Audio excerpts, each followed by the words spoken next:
I built a startup and lost everything. Hello, I'm Brian, and this is Cracks and Light. Today, I want to share with you a story that still weighs heavy on my chest. I built a startup and lost everything. Act 1. The rise. I was 28 when I decided to build something of my own. After years of working for others, watching decisions I didn't agree with shape the lives of farmers and communities, I thought, I can do this better. I wanted to bring sustainable agricultural tech to rural Vietnam, clean soil, smarter irrigation, crops that could feed and free people. And for a while, I did. We built our first vertical farm on the outskirts of Dalat. My face showed up in magazines. My voice was in podcasts. I was invited to panels, summits, startup showcases. I remember one article calling me the future of Vietnam agriculture. It felt good. No, it felt righteous. Like I was finally doing something important. I was also sleeping 4 hours a night. I have investors in Singapore calling at 7 a.m., engineers in the north, central, and south texting at midnight. My team needs answers, strategies, visions. I gave it all. And then some. Act 2. The cracks.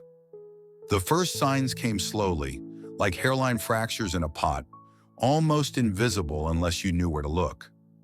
My CTO quit. We missed a funding round. A partner in a key province pulled out after local government red tape stalled our expansion. But I told myself this was normal, that failure was a rite of passage, that every great founder bleeds. So I bled in silence. I stopped talking to my sister. I missed my best friend's wedding. I forgot my father's birthday. I stopped noticing the birds in the trees. Stopped tasting the coffee I drank every morning. I lived inside Google Sheets and pitch decks. I became fluent in investor language, but illiterate in the language of care. Act 3. The fall. At 34, it all collapsed. A flash flood hit our largest farm. An investor pulled out, citing macroeconomic instability. A supplier sued us for breach of contract. Within 6 months, everything was gone. I remember the exact moment I realized we had nothing left in the bank. I was sitting in the office, a room I had once painted myself, now filled with silence and unpaid bills.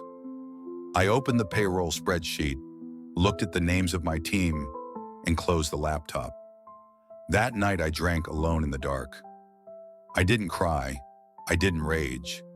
I just sat there numb, wondering if this was the price of daring to dream. My project harvest came in strong and left just as quickly as it came. Strong, fierce, and fast. Act 4. The aftermath.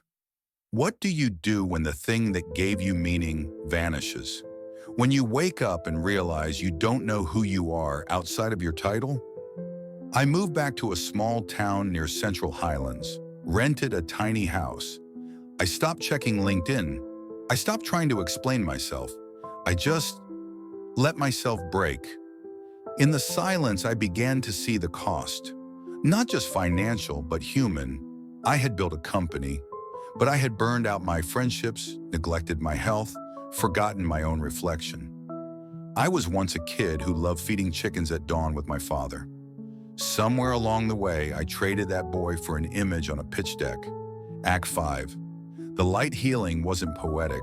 It was slow, quiet, often boring. I started journaling again.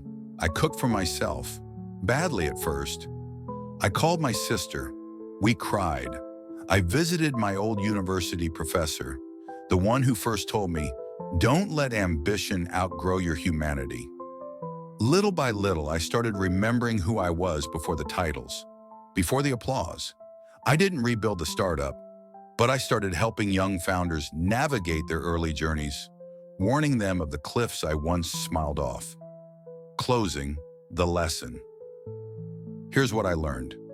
Success isn't always loud, and failure isn't always the end.